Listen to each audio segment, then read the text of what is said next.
ሰላም ጤና ይስጥልን ውድ የቻናላችን ተከታታዮች የፕሮግራማችን ቤተሰቦች ይህ አብዲ ራዋቲው ነው። ፕሮግራማችንን ላይክ በማድረግ እንድትጀምሩ አዲስ ሆናችሁ ሰብስክራይብ በማድረግ ለዚህ ቻናል ቤተሰብ እንድትሆኑ እንዲሁም ይህንን ፕሮግራም ከሀገር ውጭ የምታደምጡ የቻናላችን ተከታታዮች እንደ ሁሉ ጊዜው በሱፐር ታንክስ ድጋፍ ታደርጉ ዘንድ የአክብሮት ግብዣችን ነው። ድጋፋችሁ ከሰሞኑን ተቀዛቅዟል። ድጋፍ እንድታደርጉ በድጋሚ ጥሪያችንን ያቀረብን በሱፐር ታንክስ በሰበር ዜና ነው።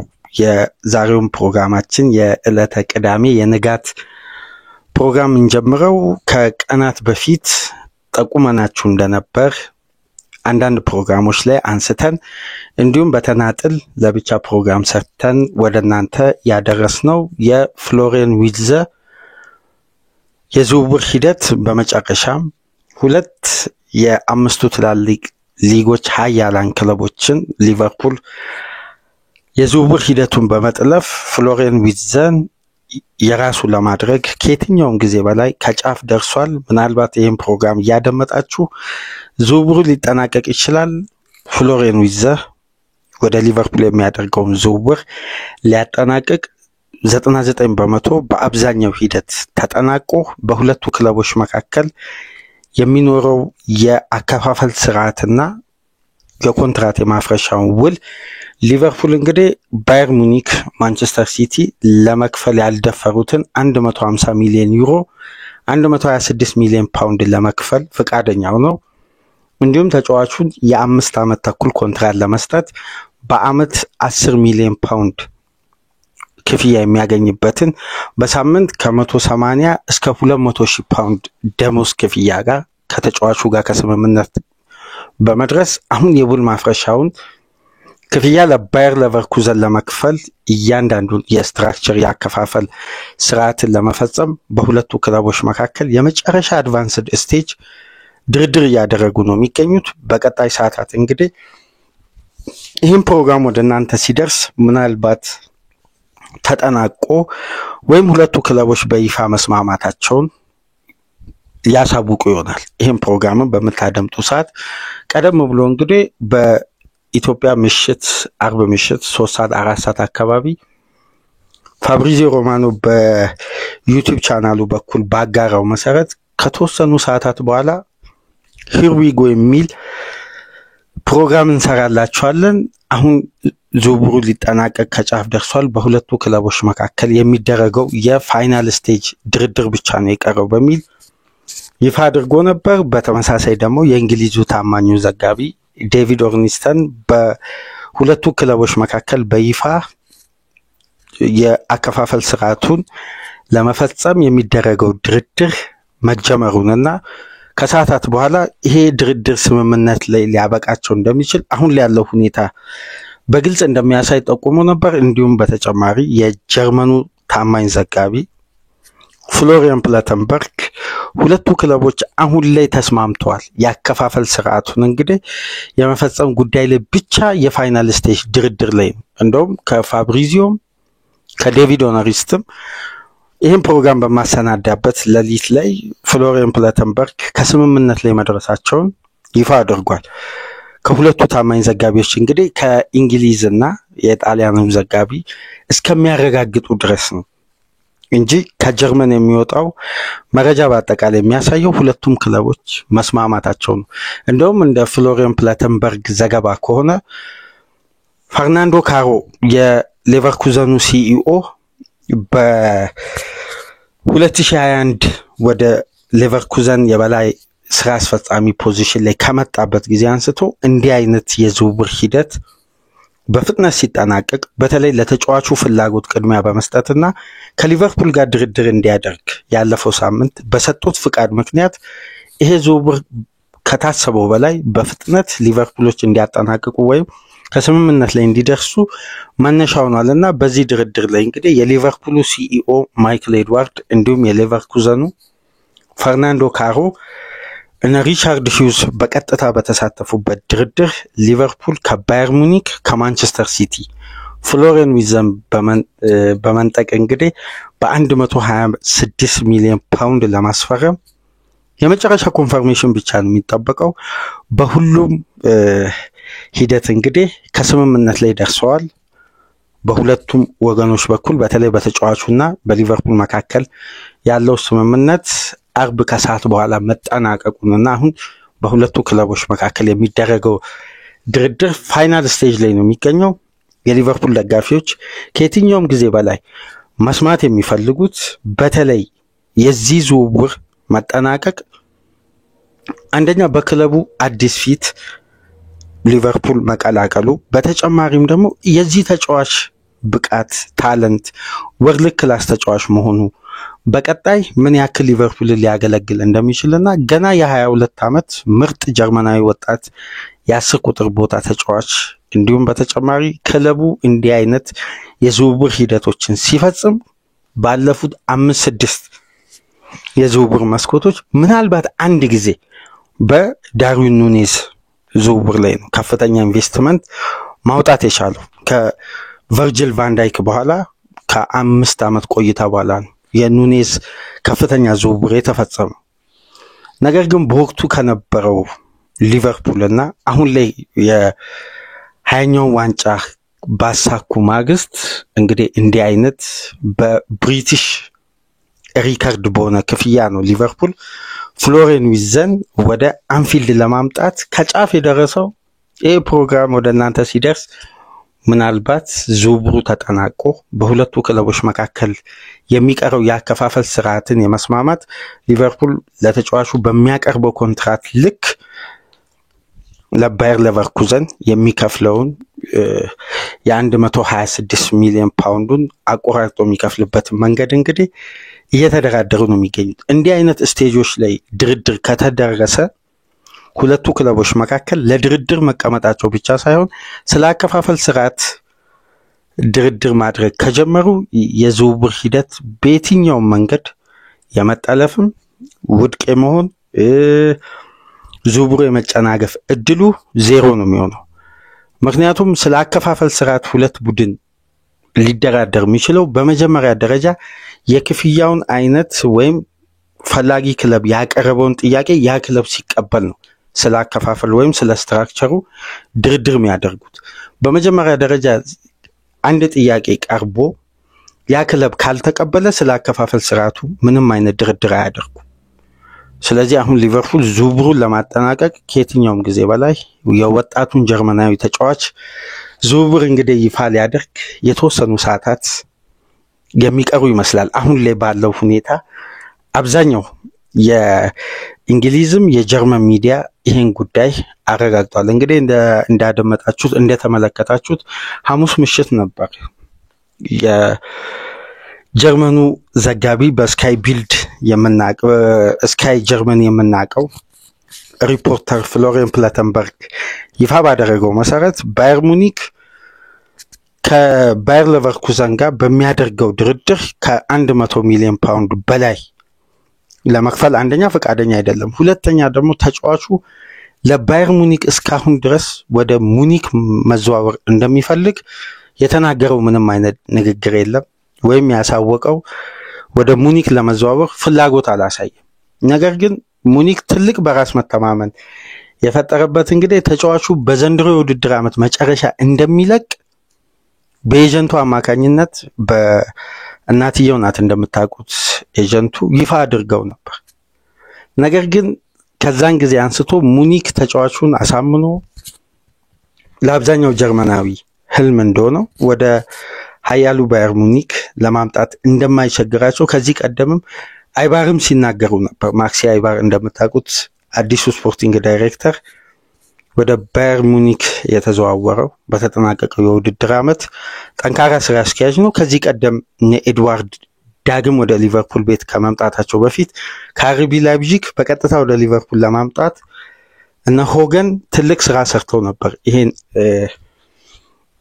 ስፖርቲንግ ዳይሬክተር ለማምጣት። ነገር ግን የኤድዋርድን ውሳኔ ይጠብቁ ነበር በጊዜውና ኤድዋርድ እንደሚመለስ ካሳወቃቸው በኋላ ነው ከማክሲ አይባር ጋር የሚያደርጉትን ድርድር ያቋረጡትና ፍሎሪያን ዊዘን ለማሳመን በቂ አቅም አለን ብለው ነበር ሙኒኮች እስካሁን ድረስ ሲጠብቁ የነበረው። በመጨረሻም ተጫዋቹ ይፋ ባደረገው መሰረት እንግዲህ ወደ ሊቨርፑል ብቻ መዘዋወር እንደሚፈልግና በባየር ሌቨርኩዘን መቆየት እንደማይፈልግ እንዲሁም ወደ እንግሊዙ የ2024-25 የውድድር ዓመት የሊጉ ሻምፒዮን ወደ አንፊልድ መዘዋወር እንደሚፈልግ በቀጥታ ለባየር ሌቨርኩዘን ኃላፊዎች በማሳወቅ ሌቨርኩዘኖች ከሊቨርፑል ጋር ድርድር እንዲያደርጉ የመጀመሪያ ስቴጅ የድርድር መክፈቻ ራሱ ተጫዋቹና የተጫዋቹ ተወካዮች ናቸው የሆኑትና እንደ ዴቪድ ኦርኒስተን ዘገባ ከሆነ ባለፉት ቀናት የፍሎሪያን ዊርትዝ ቤተሰቦች በኖርዝ ኢንግላንድ በእንግሊዝ ሰሜነኛ የሊቨርፑል መገኛ ክፍል የመኖሪያ ቤት ተጫዋቹ በጊዜያዊነት የሚቆይበትን ቦታ ከሊቨርፑል ኃላፊዎች ጋር በመነጋገር ወደ ሊቨርፑል የትሬኒንግ ማዕከል ቀረብ የሚል መኖሪያ ቤት እንዳገኙ ሁላ ዴቪድ ኦርኒስተን በዘገባው ላይ አካቷል። ይሄ አንዱ ስቴጅ ተደርጎ ይወጣ ነውና ምናልባት በተጫዋቹና በሊቨርፑል መካከል የነበረው የድርድር ሂደት ያለፈው ከቀናት በፊት ሃይጃክድ በሚል በትልቁ የተጻፈበትን ቴምብሌን ፕሮግራም ከ40 ደቂቃ በላይ በሰራንበት መለስ ብላችሁ ያን ቪዲዮ ከተመለከታችሁ በዛ ቪዲዮ ላይ ያነሳ ነው አንድ ሐሳብ ነበር። ቤተሰቡን ወደ ሊቨርፑል በመጋበዝ ወይም ከባየር ሌቨርኩዘን ሊቨርፑሎች ባገኙት ፍቃድ መሰረት ከተጫዋቹ ተወካዮች ጋር ለመደራደር ይፋዊ ፍቃድ አግኝቷል። ይሄ ፍቃድ በመጀመሪያ ደረጃ ከሌቨርኩዘን ሊቨርፑሎች ማግኘታቸው ትልቅ የድርድር አቅም ነው። ከዛ በመቀጠል እንግዲህ የተጫዋቹን ተወካይ የማሳመን ስራ ነበርና በብላክፑል የተደረገው ድርድር የመጀመሪያውን ስቴጅ ሊቨርፑል እንዲያጠናቅቅ ወይም ተጫዋቹን የማሳመን በአብዛኛው ወደ ባየር ሙኒክ ከመዘዋወር ይልቅ የተጫዋቹ አቋም የነበረው እስከዛሽ ድርድር ድረስ በሌቨርኩዘን ለመቆየት ነው ይሄን የውድድር ዓመት። ነገር ግን የተጫዋቹንም ውሳኔ በማስቀየር የሊቨርፑል ቀጣይ ፕሮጀክት ስለሚኖረው ሚና እንዲሁም በድርድሩ ላይ አርነ ስሎትም ስለ ፕሮጀክታቸው ስለ ስትራቴጂ ስለ ተለያዩ የተጫዋቹ ሚና ጭምር ኮንታክት አድርገውታል የሚልም ዘገባ እየወጣ ነው የሚገኘውና ተጫዋቹን እንግዲህ በህብረት አሳምነው ነው። አንድ ጉዳይ ግን ከቀናት በፊት አሁን የገለጽኩላችሁ ፕሮግራም ላይ ያነሳውት አንድ ሐሳብ ነበር።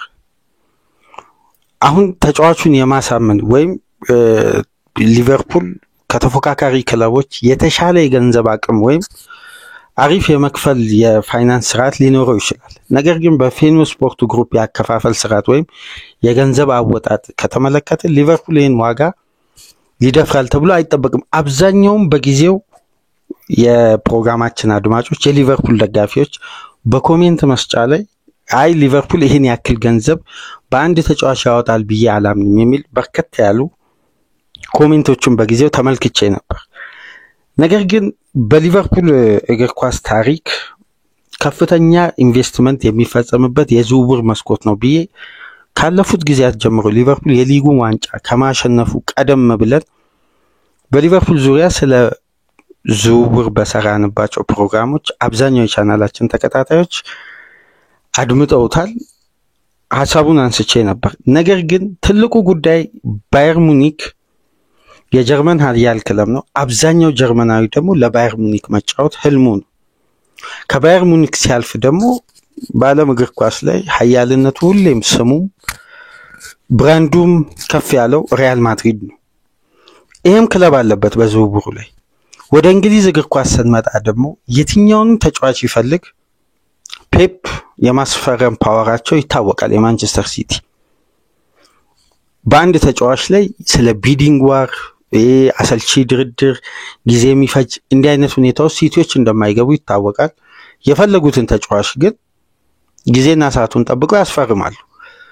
ሁለቱ ክለቦች እያሉ ኃያሉ ሪያል ማድሪድ እያለ ሊቨርፑል እንዴት ፍሎሪያን ዊርትዝ ከነዚህ ኃያል የሶስት ሊግ በአምስቱ ትላልቅ ሊጎች ምናልባት ኃያላን ክለቦችን ቶፕ 5 ከየሊጉ ይውጣ ባለፉት አመታት ባስመዘገቡት ውጤት ቢባል አንደኛ ማድሪድ ከዛም ሙኒክ ከዛን ሲቲ ወይም ከማድሪድ ቀጥሎ ሲቲ ሙኒክ እያለ ነው የትኛውም የእግር ኳስ አድማጭ ሊዘረዝር የሚችለው። ከነዚህ ክለቦች ግን እንዲህ አይነት ወጣት ተጫዋች ያው በቀጣይ በዓለም እግር ኳስ ላይ በፕሌይ ሜከር ቦታ ሊነክስ እንደሚችል በባየር ሌቨርኩዘን 2 የውድድር ዓመት በአስደናቂ ብቃት ያሳየ ይህን ወጣት ጀርመናዊ ተጫዋች ከነዚህ 3 ኃያላን ክለቦች ሊቨርፑል ነጥቆ ሲያስፈርም ትልቁ አቅም ባለፈው በሰራነው ፕሮግራም የዊትዘ ፎቶ ባለበት ያነሳነው ትልቁ ሐሳብ የሊቨርፑል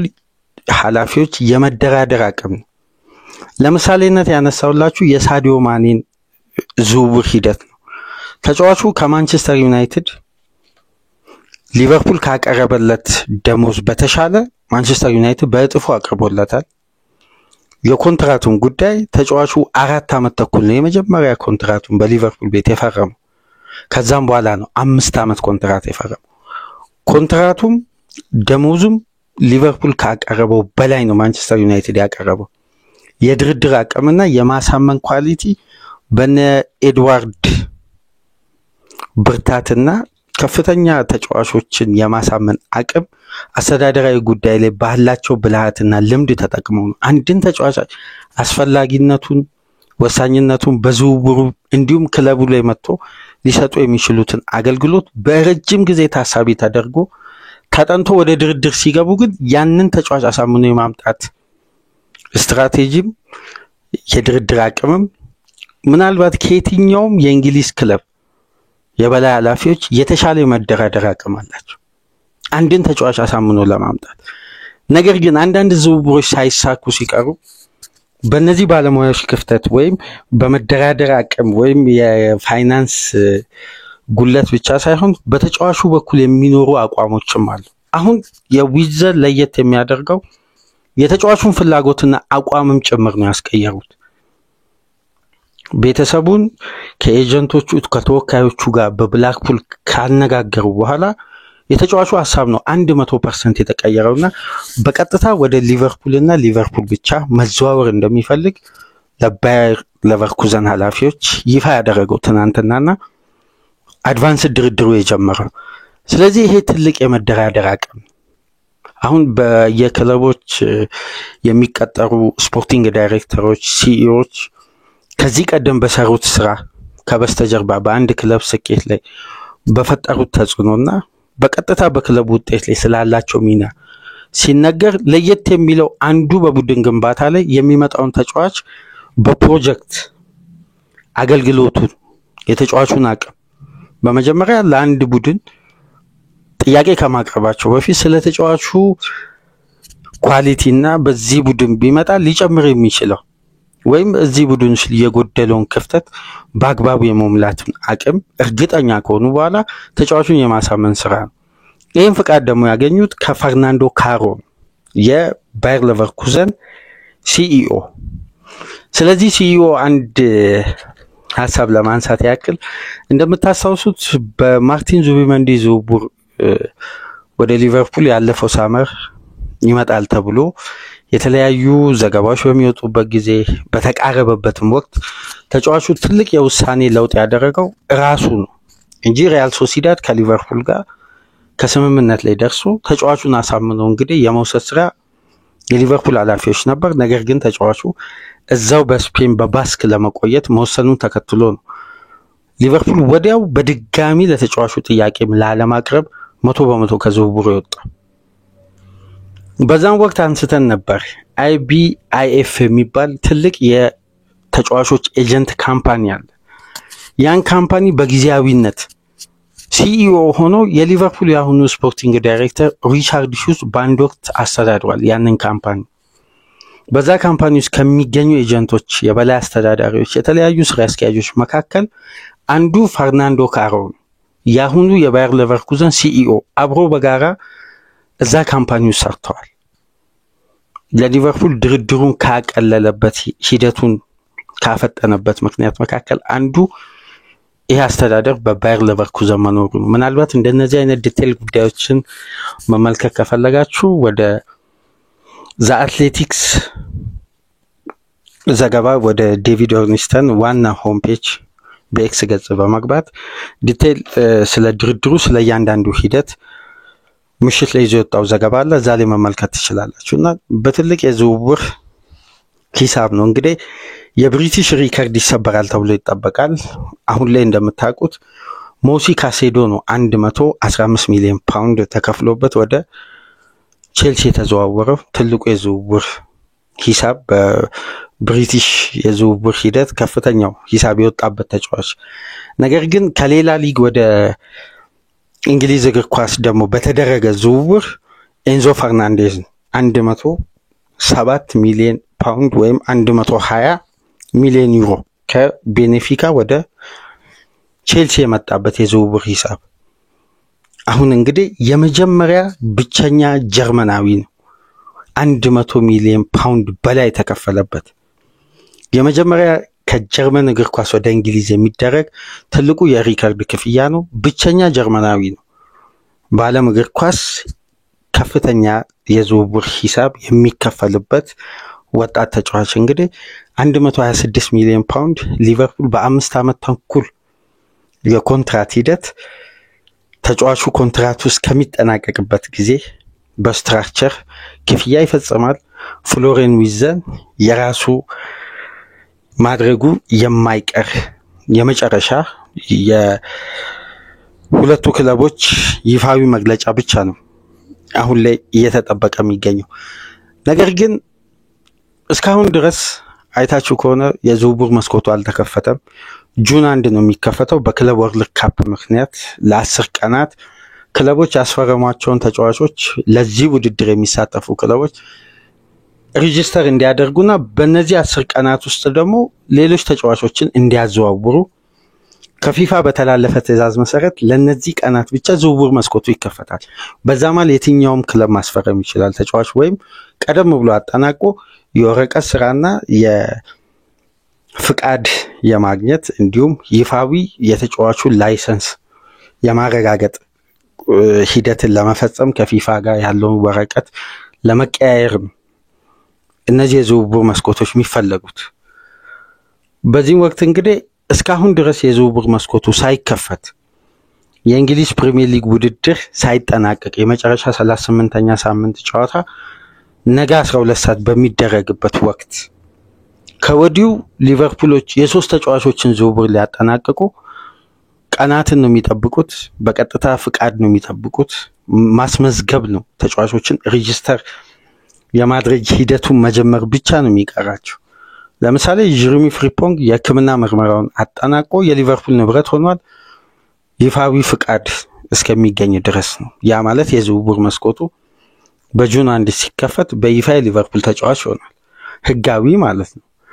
በተጨማሪም እስካለፈው አርብ እስከ ትናንትና ድረስ በተደረገ ድርድር በበርንማውዝና ሊቨርፑል መካከል የአከፋፈል ስርዓቱ ላይ ከስምምነት ላይ መድረሳቸውን ለሊቨርፑል ቅርብ የሆኑ እንደነ ሲሞን ጆንስ እንዲሁም እነ ኢቫንስ የሊቨርፑል ኢኮ ዘጋቢዎች ደግሞ እነ ፖል ግሮስት ከፍሎሬን ዊዘ ቀደም ብሎ ይሄ መረጃ ሲወጣ ነበር። ሜሎስ ኪርኬዝ ከሰኞ ጀምሮ ስለ ዝውውር ሂደቱ ይፋ ይወጣል ተብሎ ይጠበቃል። አሁን ደግሞ በ126 ሚሊዮን ፓውንድ ደግሞ ፍሎሬን ዊዘ ገና የዝውውር መስኮቱ ሳይከፈት የሶስት ተጫዋቾችን ዝውውር ለማጠናቀቅ ቅድመ ሁኔታዎችን እየጨረሱ ነው። ሶስት የዝውውር መስኮት የሊቨርፑል ደጋፊዎችም ቡድኑም አዲስ ፊት አልተመለከተም። ከፍሬድሪኮ ኬዛ ውጪ የተጠናቀቀው የውድድር ዓመት በጃንዋሪ ሊቨርፑል ምንም አይነት ተጫዋች አላስፈረመም። ያለፈው ሳመር ዙቢመንዲን ለማምጣት ነበር ትልቅ ጥረት የነበረው፣ አልተሳካም በተጫዋቹ ውሳኔ ምክንያት። ያ የዝውውር ሂደት ቀረ። ከዛም ፍሬድሪኮ ኬዛ መጣ። በሊቨርፑል ቤት በአንድ የፕሪሚየር ሊግ ጨዋታ ልዩነት ሳይፈጥር ወይም ተጫዋቹ በሊጉ አሸናፊነት ጉዞ ላይ የተለየ አስተዋጽኦ ሳያደርግ ለመጀመሪያ ጊዜ በቋሚነት የጀመረው ከብራይተን ጋር ሊቨርፑል ዋንጫውን ካረጋገጠ በኋላ 37ኛ ሳምንት ማማርዳሻፊል እንደምታውቁት የሊቨርፑል ንብረት ሆኖ በቫሌንሺያ ዛው እንዲቆይ ውሰት የተሰጠ ተጫዋች ነው። ስለዚህ በሶስት የዝውውር መስኮት ሊቨርፑል ሲያልፍ ከስብስቡ የለቀቁ ተጫዋቾች አሉ። እንዲሁም ከክለቡ ሪሊዝ የተደረጉ እነ ጆኤል ማቲፕ፣ ቲያጎ አልካንትራ፣ አሁን ደግሞ ትሬንት አሌክሳንደር አርኖልድ የነዚህ የሶስት ተጫዋቾች የደሞዝ ክፍያና ሊቨርፑል በሂሳብ መዝገቡ ላይ የሚያገኘው ክፍተት ሌላ ሊቨርፑልን ተጨማሪ የባጀት ክፍተት እንዲያገኝ ምክንያት ሆኗል። በተለይ ያለፈው ሳመር ሊቨርፑል ከተጫዋቾች ሽያጭ ብቻ ከውሰት ከሽያጭ 100 ሚሊዮን ፓውንድ አግኝቷል። እነ ስቴቨን ቫንደርበርግን እነ ፋቢዮ ካርቫዮን የተለያዩ ተጫዋቾች እነ ቦቢ ክላርክን በመሸኘት የተለያዩ ተጫዋቾችን ደግሞ በውሰት ከክለቡ ለሌሎች ክለቦች በመሸኘት የተሻለ የሂሳብ መዝገብ ይዞ ነው ያጠናቀቀው። ምንም እንኳን በኪሳራ በኩል እስከ 55 ሚሊዮን ፓውንድ መክሰሩ ቢዘገብም ለመክሰር በአንድ የውድድር ዓመት አንድ የእንግሊዝ ክለብ የሚፈቀድለት 120 ሚሊዮን ፓውንድ ነው ከሂሳብ መዝገቡ ላይ። በተለይ ደግሞ ከታክስ በኋላ 105 ሚሊዮን ፓውንድ ነው። ስለዚህ ሊቨርፑል ቀይ መስመር የሚያገኝበት የትኛውም የዝውውር ሂደት የለም በዚህ የሳመር የዝውውር መስኮት። እዚህ ላይ ደግሞ የሚለቁ ተጨማሪ በርከት ያሉ ተጫዋቾች አሉ። ከክለቡ በውሰት ላይ የሚገኙ የሚሸጡ ተጫዋቾች አሉ። እንዲሁም በዘንድሮ የውድድር ዓመት በክለቡ ውጤት ላይ ቀጥተኛ ተጽዕኖ በአብዛኛው ያልፈጠሩ ወይም ባገኙት እድል ውጤታማ ያልሆኑ እንደነ ዳርዊን ኑኔዝ አይነት ተጫዋቾች ክለቡ ይለቃሉና አሁንም በቀጣይነት ሊቨርፑል 2-3 ተጫዋች እነዚህን 3 ተጫዋቾች ጨምሮ ግብ ጠባቂው ማማር ዳሻፊል 4 ተጫዋች በዚህን ሰዓት በሊቨርፑል ቤት በቀጣይ የውድድር ዓመት 2025-26 በሊቨርፑል ማሊያ የማየታችን ጉዳይ አሁን ላይ 100% እየተረጋገጠ መጥቷል። 4 ተጫዋቾች ከወዲሁ። ስለዚህ ተጨማሪ ዲፓርትመንቶች ደግሞ መጠናቀቃቸው የማይቀር ነው። በዝውውር ሂደት ላይ ወደ በኋላ የምናነሳው ጉዳይም ይኖራል በተጨማሪ የሊቨርፑል የዝውውር ሂደት ላይ። ነገር ግን ስለዚህ ጀርመናዊ አንዳንድ ጉዳይ ማንሳት ያለብን ይመስለኛል። በተለይ ስለ ተጫዋቹ ተጽዕኖና ኮንሲስተንሲ። እንደምታውቁት በ2022 የውድድር ዓመት ነው ኮንትራቱን ያራዘመው ልክ ከጠንካራውና ከከባዱ የኤሲኤል ጉዳት እንዳገገመ እና ተጫዋቹ በቀጣይ የውድድር ዓመት 2023-2024 49 ጨዋታ አደረገ። ቡድኑ በየትኛውም ውድድር ላይ ባለመሸነፍ ጉዞ በተለይ ዩኤፋ ዩሮፓ ሊግ እስከ ፍጻሜ ድረስ ባደረጋቸው 14 ጨዋታዎች አንድም ሳይሸነፍ ለፍጻሜ ደርሶ በአትላንታ ሽንፈት አስተናግዶ እንግዲህ ዩኤፋ ዩሮፓ ሊግን ዋንጫ ማጣቱ ይታወሳል። በሊጉ ግን ያደረጋቸውን ሁሉንም ጨዋታዎች ሳይሸነፍ ያውም 29ን ጨዋታ በማሸነፍ በጀርመን እግር ኳስ ሪከርድ በሆነ የማሸነፊያ ሪከርድ አንድም ጨዋታ ሳይሸነፍ የሊጉ ዋንጫ ሲያነሱ በወቅቱ 49 ጨዋታ አድርጓል በሁሉም ውድድሮች። በ49 ጨዋታ 18 ግብ ሲያስቆጥር 20 ግብ የሆኑ ኳሶችን በሁሉም ውድድሮች አመቻችቶ አቀብሏል። በ49 ጨዋታ 38 የግብ ተሳትፎ ነበረው። የቡንደስሊጋ የዓመቱ ኮከብ ተጫዋች በጊዜው ተብሎ ተመርጦ እንዲሁም ጀርመናዊ ተጫዋች በየሊጉ በሚያሳዩት ብቃት ጀርመን ብሔራዊ ቡድን በራሱ የሚመርጠው የዓመቱ ምርጥ ተጫዋች ነበር። በሌቨርኩዘን ታሪክ የመጀመሪያና ብቸኛ ተጫዋች ሆነ በጀርመን ምርጫ የዓመቱ ኮከብ ተጫዋች በመባል። በዘንድሮ የውድድር ዓመት እንግዲህ 45 ጨዋታዎችን አደረገ። አምና በዩኤፋ ዩሮፓ ሊግ እስከ ፍጻሜ ስለሄዱ በርከት ያሉ ጨዋታዎች፣ ዘንድሮ በሻምፒየንስ ሊግ ከሊቨርፑል ጋር በአንፊልድ ጨዋታ እንደነበረው ታስታውሳላችሁ። 45 ጨዋታ ነው ያደረገው። 16 ግብ 15 ግብ የሆኑ ኳሶች። በዚህኛው የውድድር ዓመት ደግሞ በ45 ጨዋታ 31 ግብ በሁለት የውድድር ዓመት ከ30 በላይ ግብ ላይ ቀጥተኛ ተሳትፎ ማድረግ ከቻለ በተለይ ደግሞ ግብ የሆኑ ኳሶችን አመቻችቶ የማቀበል የፋይናል ሰርድ የመጨረሻ ፋይናል ኳሶችን በማቀበል በኩል የተጫዋቹ አቅም ሲታይ በተለይ ቴክኒካሊ የድሪብል አቅሙ በአማካይ በጨዋታ ድሪብሎቹ 89.5% ስኬታማ ድሪብል ያደርጋል። በአምስቱ ትላልቅ ሊጎች በ10 ቁጥር ቦታ ከሚጫወቱ ተጫዋቾች ብቸኛ ተጫዋች ነው።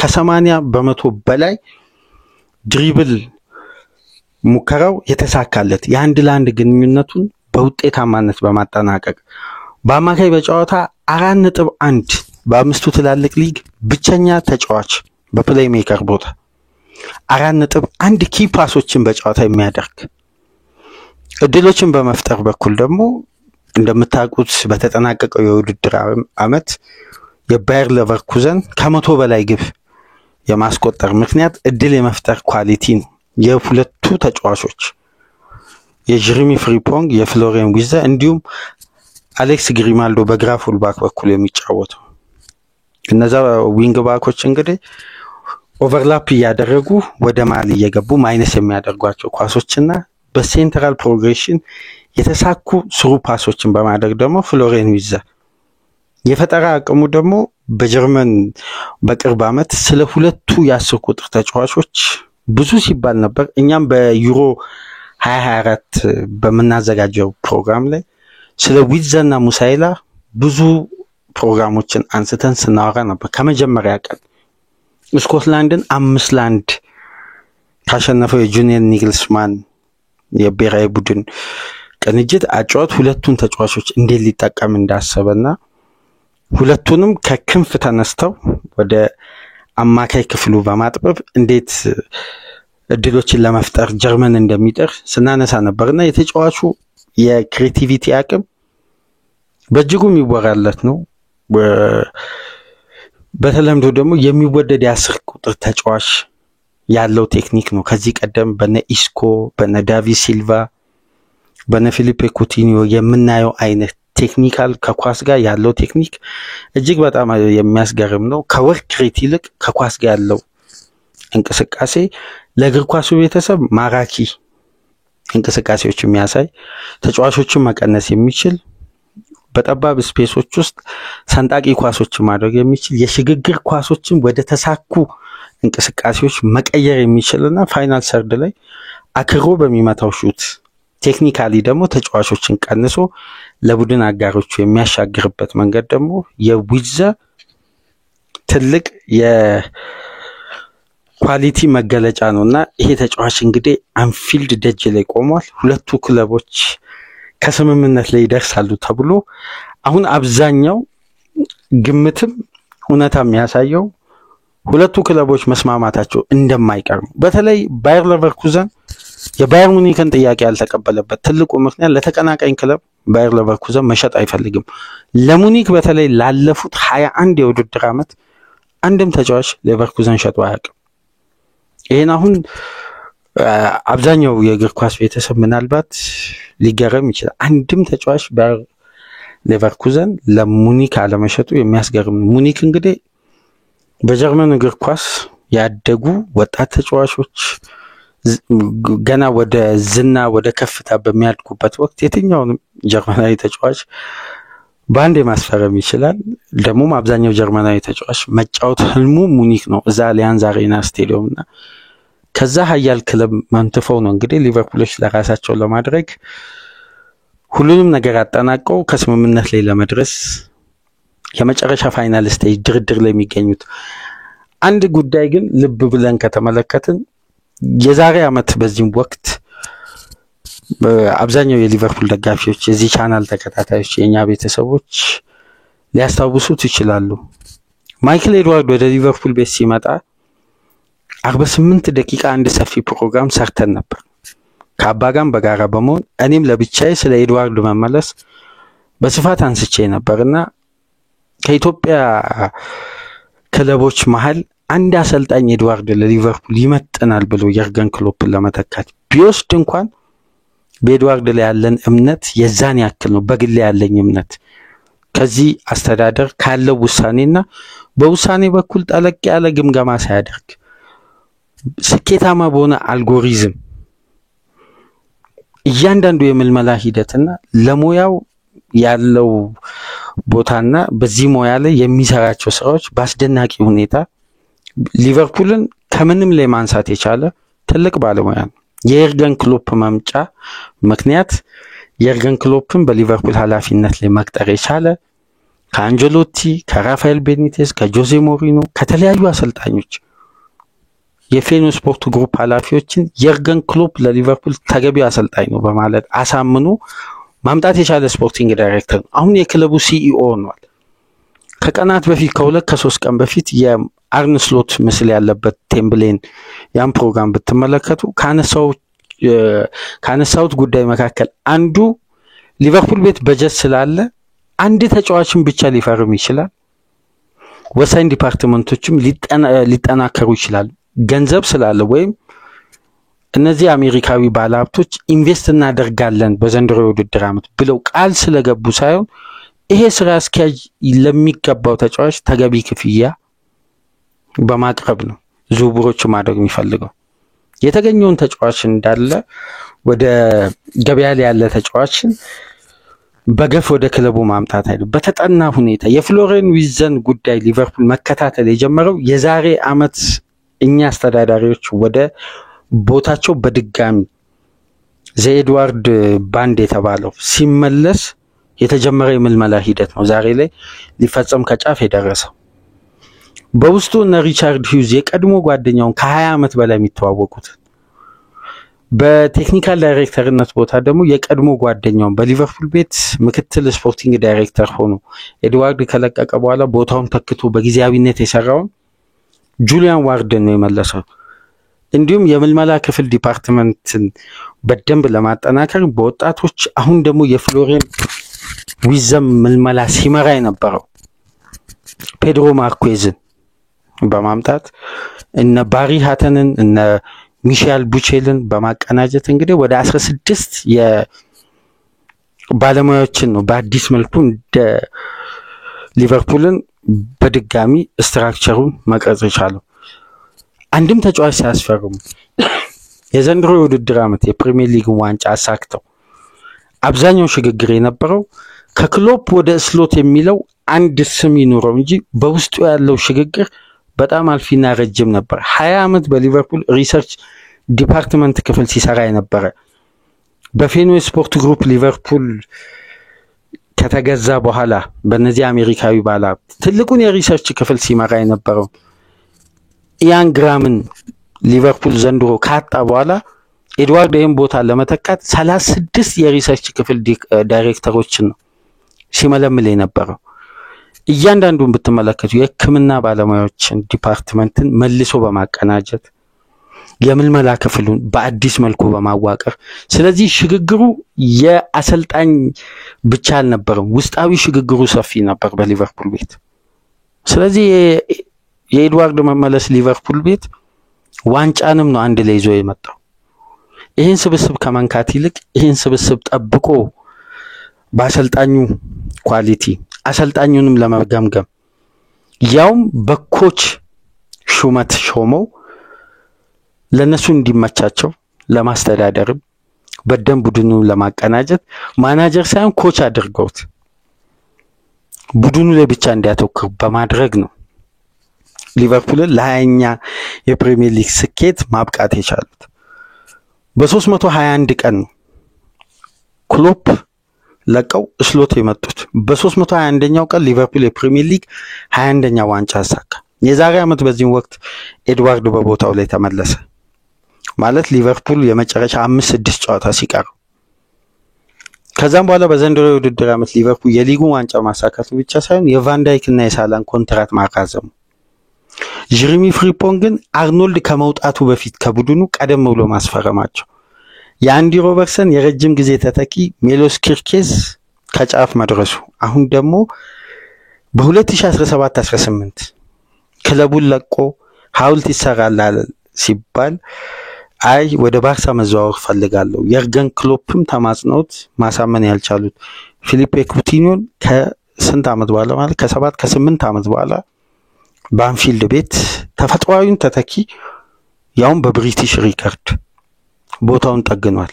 ስለዚህ የባለሙያ ቀላል የሚባል ስራ አይደለም እየሰራ የሚገኘውና በአስገራሚ ሁኔታ የረጅም ጊዜ አሊሰንን ተተኪ ከወዲሁ ታሳቢ አድርገው ማማር ዳሻፊልን በማምጣት ቦታው ላይ የረጅም ጊዜ ተተኪን ከወዲሁ መደላደል መፍጠር የቻለ የቡድኑን ስትራክቸር በአዲስ መልኩ ገና በመጡ የመጀመሪያ የውድድር ዓመት ቆይታቸው የፕሪሚየር ሊግ ስኬት ከሜዳ ውጪ ባለው ጉዳይ ደግሞ የፋይናንስ ስርዓቱን የሚያረጋጋ ትልቅ የማስታወቂያ ስምምነት ከአዲዳስ ጋር እንዲሁም ከጉግል ፒክስን ጋር በማድረግ የሊቨርፑልን የፋይናንስ ስርዓት በአንዴ ነው ከፍ ያደረጉት። ከሻምፒየንስ ሊግ እግር ኳስ 16 ውስጥ ደርሶ አንድ ቡድን 72 ሚሊዮን ፓውንድ ከቲቪ ሽያጭና ከተለያዩ ጥቅማ ጥቅሞች ያገኘ ብቸኛ ክለብ ነው በነገራችን ላይ ሊቨርፑል። አሁን እንዲህ አይነት ዝውውሮችን ለመፈጸም በዚህ ደረጃ የደፈሩት ቡድኑ በዘንድሮ የውድድር ዓመት ካሳካው ስኬት፣ ካስመዘገበው ውጤት፣ ካስገኘው ገቢ በመነሳት ነው። ስለዚህ 7 ዓመት በኋላ በሊቨርፑል ቤት ቫንዳይክ በ75 ሚሊዮን፣ አሊሰን በ65፣ እነ ኬታ በ55 ሚሊዮን ፓውንድ እንዲሁም እነ ፋቢኒዮ በ43፣ እነ ቻምበርሊንን ቀደም ብሎ በ25 ሚሊዮን ፓውንድ እነ ሳላን ጨምሮ በ2017-18 ባሉ ሁለት የዝውውር መስኮቶች እነዚህ ተጫዋቾች በከፍተኛ የዝውውር ሂሳብ ተዘዋውረው ነበር በጊዜው። በመሃል ኩቲኒዮ መሸጡንም ሳንዘነጋ ከዛን ጊዜ በኋላ የተፈጸመ ትልቅ ኢንቨስትመንት ሊኖር የሚችለው በዘንድሮ የውድድር ዓመት ነው። መክፈሻው ፍሪምፖንግ ሆነ። ቀጣዩ ወደ አንፊልድ የሚመጣው ተጫዋች ደግሞ የፍሪምፖንግ የቡድን ጓደኛው በቅርበት ደግሞ ስብስቡስ ጓደኛው የሆነውን ፍሎሪያን ዊዝን ደግሞ ፍሪምፖንግን ተከትሎ ሌላኛው ተጫዋች ሆኗል። እንግዲህ ወደ አንፊልድ የሚመጣ ይህን ፕሮግራም ስታደምጡ ያለምንም ጥርጥር ዝውውሩን ሁለቱ ክለቦች ተስማምተው ራሳቸው ይፋ ሲያደርጉ ምትሰሙት ይሆናል። ነገር ግን አንድ የሊቨርፑል ደጋፊዎች የማይረሱት አጋጣሚ አለ። ከዚህ ቀደም ጁዲ ቤሊንጋምን ከዶርትመንድ ለማምጣት ተቃርበው ነበር። ተጫዋቹም ፍቃደኛ ነበር። ነገር ግን የርገን ክሎፕና ጆርጊ ሽማድክል ለመጨረሻ ጊዜ ባደረጉት ውይይት ለአንድ ተጫዋች 100 ሚሊዮን ፓውንድ ዳምፕ ከማድረግ ይሄን ሂሳብ ከፋፍሎ በተለያየ የዝውውር ሂደት መጠቀም ይሻላል። ትልቅ የፋይናንስ ቀውስ ሊያስከትል ይችላል። በተለይ ቡድኑ ወደ ሻምፒየንስ ሊግ እግር ኳስ በወቅቱ አለመመለሱን ተከትሎ ሊቨርፑል እንደምታስታውሱት በተጠናቀቀው የውድድር ዓመት ዩሮፓ ሊግ ነበር እና ማካሊስተርን፣ ሶቦዝላይን፣ ግራቨንበርክንና ኤንዶን ወደ ስብስቡ ማካተት ቻሉ በ150 ሚሊዮን ፓውንድ ብቻ። እነዚህ አራት አማካዮች ዛሬ ሊቨርፑል ላሳካው 20ኛ ዋንጫ ስኬት ከሚጠቀሱ ምክንያቶች መካከል የአማካይ ክፍሉ የታደሰበት መንገድ ነው። እዚህ ላይ ነው እንግዲህ ዊዝም ይጨመራል። እንዲሁም ማርቲን ዙቢመንዲን ባለፈው የዝውውር መስኮት ለማዘዋወር ከየትኛውም ጊዜ ተቃርበው ነበር። ነገር ግን ከቤተሰቡ ጋር 1 ዓመት መቆየት ስለፈለገ በእዛው ኢባዝ ባስክ ከተማ መቆየት ስለመረጠ ተጫዋቹ እዛው ቆየ። ያ ዝውውር አልተሳካም። ልክ እነ ግራቨንበርክ፣ ሶቦዝላይን እና ማካሊስተርን ካመጡ በኋላ በ6 ቁጥር ቦታ የሊቨርፑል የረጅም ጊዜ ችግር ተደርጎ የሚነሳው ለመቅረፍ ለሞሲ ካሴዶ 113 ሚሊዮን ፓውንድ ሊቨርፑል አቀረበ። ብራይተን ተቀበለ። ተጫዋቹ ግን የመረጠው ቼልሲ ነው። ስለዚህ የተጫዋቾች ውሳኔ በካሴዶና በዙቢመንዲ በኩል ወሳኝነት ነበር። ለሮሚዮ ላቪያ 50 ሚሊዮን ፓውንድ ሊቨርፑል አቀረበ። ከቻምፒየንሺፕ እግር ኳስ ወደ ፕሪሚየር ሊግ ለሚያድግ ተጫዋች ይሄን ያክል የዝውውር ሂደት ወይም ከ50 ሚሊዮን ፓውንድ በላይ መክፈል ተገቢ አይደለም ብሎ ላቪያ ቼልሲ መረጠ። ቹዋሚኒን ከሞናኮ ለማምጣት 80 ሚሊዮን ዩሮ ሊቨርፑሎች ለማቅረብ ዝግጁ ሆኑ። ነገር ግን ተጫዋቹ ወደ ማድሪድ መዘዋወር ፈለገ። ወደ ማድሪድ ተዘዋወረ። አሁን ግን ይሄ ዝውውር ከቤሊንጋም፣ ከዙቢመንዲ፣ ከካሴዶ፣ ከላቪያና ከቹዋሚኒ ለየት የሚያደርገው ፍሎሪያን ዊዝ ነው ወደ ሊቨርፑል መዘዋወር የመረጠው። ስለዚህ የዝውውር በቀጣይ ሰዓታት ከፋብሪዚዮ ሂርዊጎ የሚለውን መረጃ ልትሰሙ ትችላላችሁ፣ ወይም ደንዲል የሚለውን ከኦርኒስት ልታነቡ ትችላላችሁ። ሊቨርፑል እንግዲህ በስተመጨረሻም በብሪቲሽ ሪከርድ ዋጋ ፍሎሪያን ዊዝን ለማዘዋወር 99% ዝውውሩን አጠናቋል። ያከፋፈል ስርዓቱ ላይ ድርድር እያደረጉ ነው። በቀጣይ እንግዲህ ለሕክምና ምርመራ ወደ አግዜ ትሬኒንግ ማዕከል ኪርኪቢ የሚገኘው ይሄ ጀርመናዊ ወጣት ተጫዋች በብሪቲሽ ሪከርድ ዋጋ ይመጣል ተብሎ ይጠበቃል።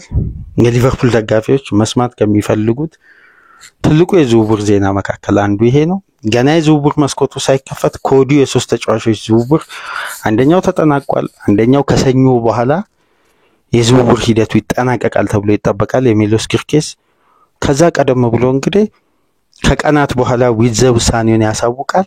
አንፊልድ የሚደርስ ይመስለኛል በግሌ ብዬ ነግሬያችሁ ነበር። የሼሽኮ የዊዘ የማቲያስ ኩኛና የጆአው ፔድሮ ፎቶ ያለበት የዝውውር ፕሮግራም በሰራንበትና በስተመጨረሻም ተጫዋቹ አንፊልድ መርጧል።